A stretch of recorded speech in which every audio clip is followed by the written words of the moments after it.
Some disclaimers before we begin. This is being recorded live, so expect some mistakes. Chapter 4. Bob Everett had made Itch feel he would be quite the most useful member of his team with Southwest Mines.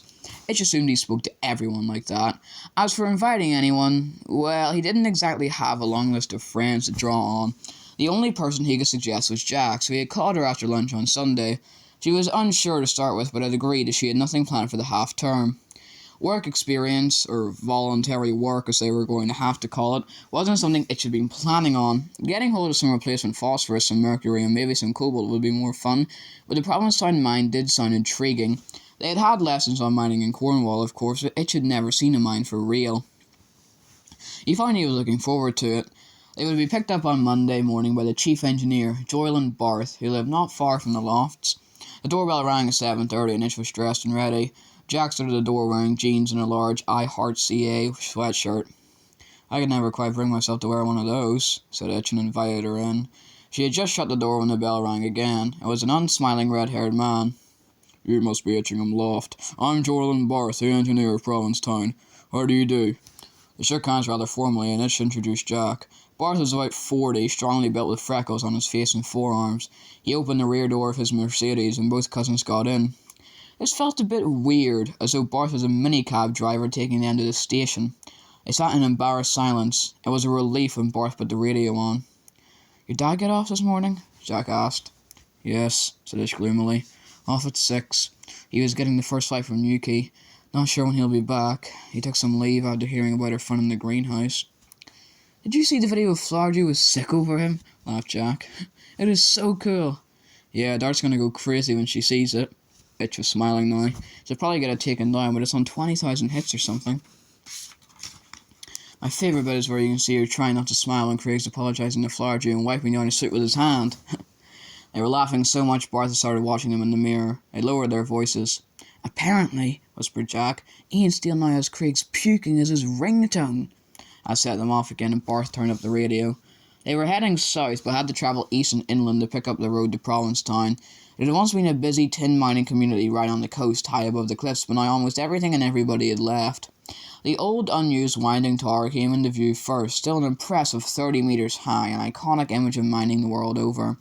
Not much else of the past had survived. A few houses were lived in and loved, most were dilapidated or derelict. 2 of the miners' cottages had been turned into an art and craft exhibition, and now a third told a story of mining in the area.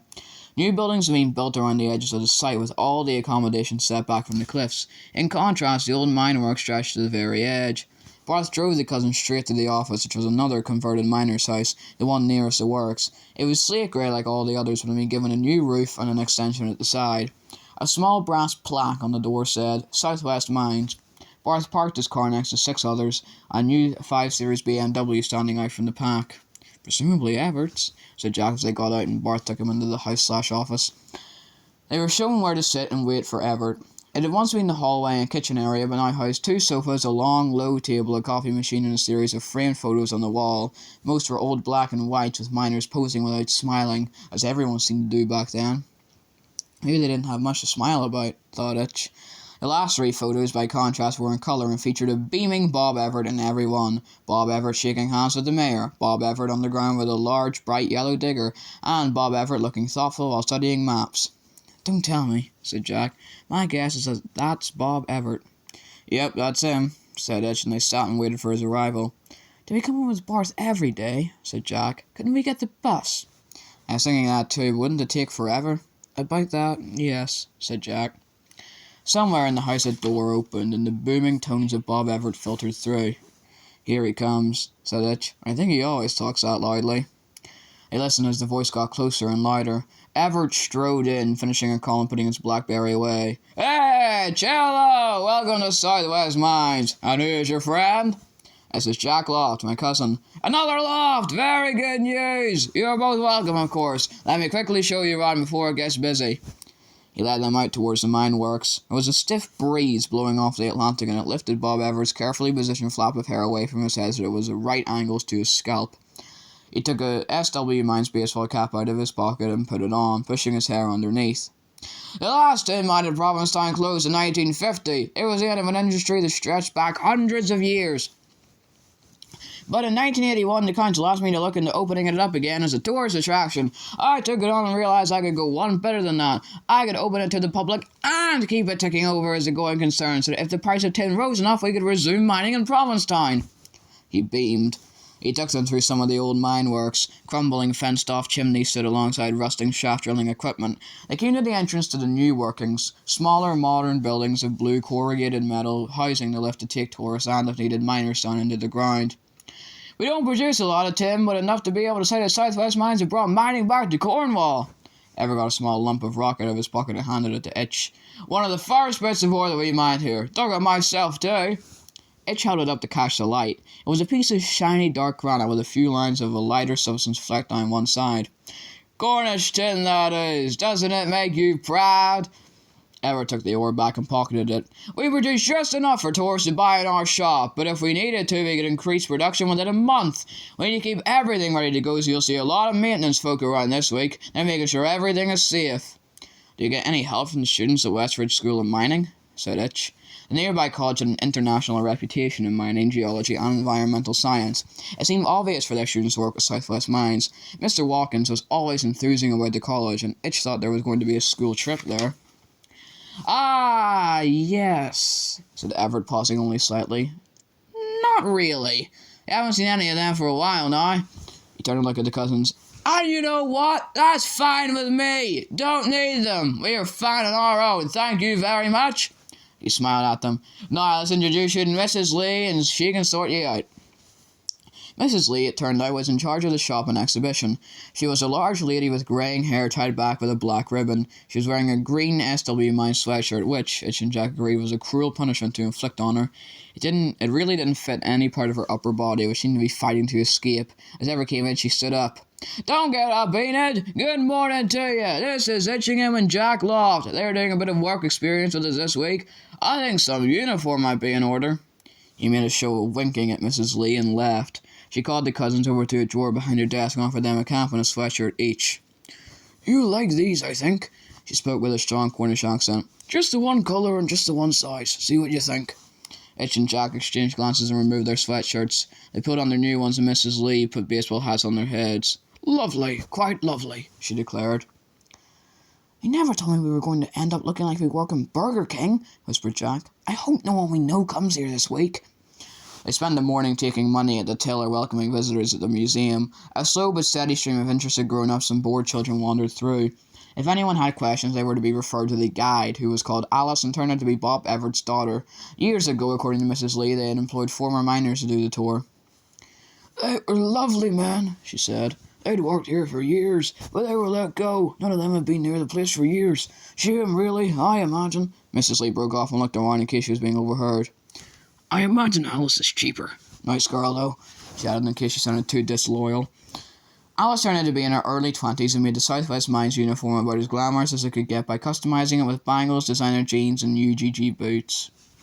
Traditional mining gear, said Itch.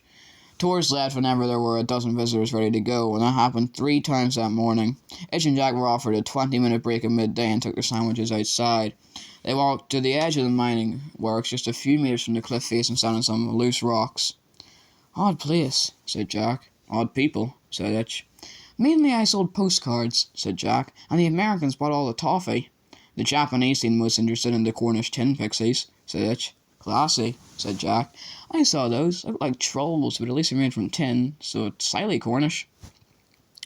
Except they turned out to be made of recycled aluminium from Indonesia. I checked. They both laughed at that. As they ate their lunch, they watched the Atlantic rolling in to smash itself against the foot of the rocks far below. It was one of the stretches of coastline with no beach, the high and low tides marked by a rising and falling sea level. They fed the remaining bread, cheese, and onion crisps and Twix crumbs to the seagulls and walked back in the direction of the shop. Jack pointed at another series of buildings beyond the mining works, which they hadn't noticed before. Surrounded by equipment and outhouses, it had its own road and car park, and they wandered over to take a closer look. It was similar to the new mine shaft building they had seen earlier, a grey cabin 20 metres above the ground, surrounded by steel frames with a conveyor angling down into a corrugated iron shed. The car park was empty apart from the Mercedes they had arrived in, Jolie and Barth.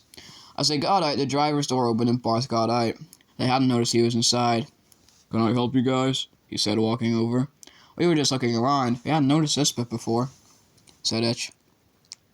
Well, it's kind of out of bounds, really. It's just for maintenance. Barth sounded tetchy.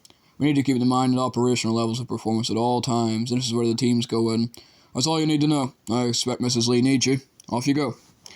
Itch and Jack turned around and headed back. Itch looked over his shoulder and saw Barth standing and watching them leave.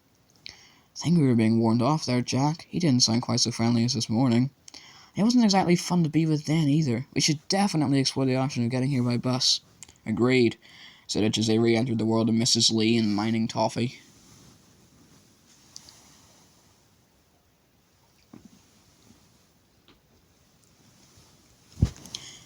The highlight of their week came after a conversation with UGG booted Alice, the tour guide. Itch and Jack both wanted to go down the mine and asked her how that could be arranged. It turned out that only Mr. Everett or Mr. Barth could arrange it, and she would see what she could do. Then, late on the Thursday, just as they were preparing to pack up for the day, Everett put his head round the door. "Shaft entrance lift in 10 minutes. Leave your phones." Julian and Barth were standing at the entrance to the lift shaft when the cousins arrived with Everett. Barth handed them jackets and scratched white helmets. Next came heavy battery packs strapped around their waists, each with a cable that looped over the shoulder to a powerful electric lamp. Barth pulled open the grill for them to enter the lift, and they stopped as Everett, behind them, bellowed, "Welcome to my world!" They shuffled forward into the cage, as everyone called it. There was room for 6 according to the sign, but 4 was quite a squeeze. Barth closed the outer and inner grill doors and pressed one of the many buttons on a brass-coloured panel. With a lurch, the lift shuddered and then suddenly dropped as the cousins gasped and reached for the sides. The men laughed as the lift slowed to a more leisurely rate of descent. "It's tradition!" yelled Everett. "All first-timers get that! You won't forget your first trip in a hurry!" He and Barth looked thoroughly pleased with themselves. Both lost looked distinctly green. "Right, on with the tour. It's 40 metres down and it'll take about a minute to get there," said Everett. "We'll need to fix the lighting, but you should get a pretty good idea of life on the grind." Unlike an ordinary lift, you could see through the grill door and watch the different levels of rock they were descending through. This was Barth's cue to speak. "Once we were through the layers of topsoil and building foundations, it's pretty much granite all the way. A straight granite at first and nothing else to see, but now," he pointed to some vertical brown stripes appearing in the black stone, "you can see the tin veins or lodes appearing." They trundled their way down further, watching the changing colours and hues in the rock face. Over the din they heard running water and then saw gleaming wet rock shining back at them. "What happened here during the earthquake in December?" asked Itch. "Presumably no one was down here at the time? That would have been scary." "We had to shut for 48 hours to check that everything was safe, of course," said Everett. "But no, there was no one down here at 4 a.m. The safety and maintenance team spent a long time studying all the cracks and fissures, but they gave us the okay eventually." He started to frown now and fell silent until the lift stopped with a clatter. His face brightened. "Right, here we are. Not exactly a journey to the centre of the earth, but as close as you're getting." Julia and Barth pulled open the lift doors. Itch and Jack were pleased that they had jackets on as the temperature had dropped noticeably. Their 4 lamps bobbed and shook as they ducked out of the lift, sending wild, dancing spotlights into the dark. Barth walked into the gloom and turned on some strip lighting. It revealed entrances to 2 large tunnels with metal tracks on the ground and a tangle of wires running the length of the low ceiling. Barth, stooping slightly, led the way down the left-hand tunnel, passing a series of alcoves and dark side passages. "Nearly there!" shouted Everett, his voice louder than ever in the enclosed shaft. They came to an opening with a high ceiling, where an imposing yellow digger was parked. Behind it loomed a black wall with great grooves cut out of it. Piles of rock lay on the ground. They recognized the digger from the photographs outside the office. It was surprisingly long and flat, with huge tractor-sized tires and a large rock bucket pointing up at the front. "These are the exposed loads that we are working on. They're the ones that will be mined when the price of tin rises," said Everett. "Climb aboard, see what it feels like." Itch and Jack took it in turns to sit in the digger like kids on a pier ride. They looked at the control panel. It had 2 joysticks set in a keyboard and a computer screen with digital clocks and symbols. Neither of the cousins touched a thing. Both felt a bit stupid. Everett didn't notice. He crouched down, picking up the loose rocks, sifting them through his fingers, letting them fall. "This is what it's all about." It was the quietest he had spoken all week. "This could change us all, you know. There's power in these rocks. Don't you feel it?" He wasn't expecting an answer, but Itch said, "I do, yes. They're beautiful." Jack looked at him in puzzlement. "Really? Are we looking at the same thing?" "Yep," said Itch. "Consider right. SNO2. Tin ore." Everett and Barth exchanged a look. "Dead right," said Barth. "And if we had more of it, we'd be in business again." They spent a few more minutes looking around, but Everett was now standing by the lift, clearly anxious to get back to the surface. He opened the doors and the cousins joined him. Jack wondered why Barth wasn't coming back up with him. "Things to check, Jack. Many things to check," was the reply. As they waited for their bus home, Jack put her hand in her pocket. Got something for you, Itch. Here. Her fingers were clasped around something, and Itch held out his hand. Jack dropped a lump of tin ore in it. He gasped. What the? How did you... It's beautiful. If you say so, Itch. I was annoyed they didn't chuck you one down there. Times can't be that hard. Everett has a Beamer and Barth has a Merc after all. So I just, helped myself when they weren't looking. Do you have tin in your collection? I do, yes, but nothing like this. He angled it to catch the light. It was heavy in his hand, about the size and weight of a snooker ball, but square with jagged edges that had crystallized points. At first it looked completely black, but brown showed clearly in the sunlight. Itch examined it minutely. You like it then? Itch didn't reply. He hadn't heard. You should have kept it for your birthday, Jack added. But it's stolen, said Itch, coming out of his tin-induced trance. I should give it back. You should, agreed Jack. But my guess is you won't. You're in love with a rock. Again, Itch didn't reply. She continued. Anyway, it's pretty common, isn't it? Especially in Cornwall. Tin foil isn't tin, said Itch. Tin cans aren't tin. A lot of things called tin aren't, but this most certainly is. He was speaking quietly as if in church. Wow, element number 50. Have you got 50 now? Asked Jack. No, P-brain, it's number 50 on the table of elements, in the same column as silicon, carbon, and lead. Would that be a good time to remind you that I don't really know what an element is? Jack gave a little sigh. I can't believe you keep saying that. It's pure stuff, okay? It's the most basic stuff you can get. It's stuff that can't be broken down, can't be made any simpler. Like Darcy Campbell? Said Jack. Itch laughed. Yeah, okay, exactly like Darcy Campbell. They sat for another 30 minutes, with Itch talking, Tin and Jack wondering where their bus was. They were normally on their way back by now, but the trip underground had delayed their departure by long enough to miss the 32, which took them most of the way home. The car park was almost empty now. It looked as though Everett, Barth, and a couple of others were still there.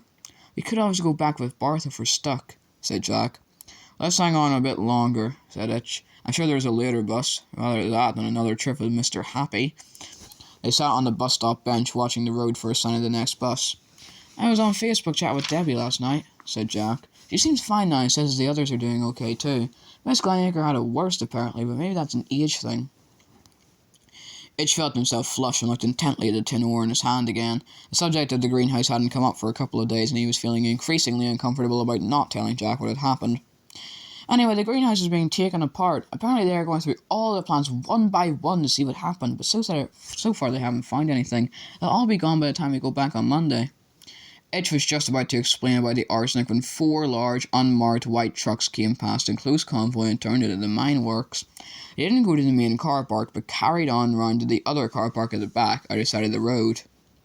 Maintenance, said Itch. They've all gone round to the area at the back. The Barths turned us off. Seems a bit late to be starting work. Must be shift work or something, said Jack. Easier to do when there's no one around. Suddenly Itch spotted a bus coming down the hill. Looks like we don't need to ask Barth for a lift after all. Hooray for the 32! Come on, Jack. I've got something to tell you.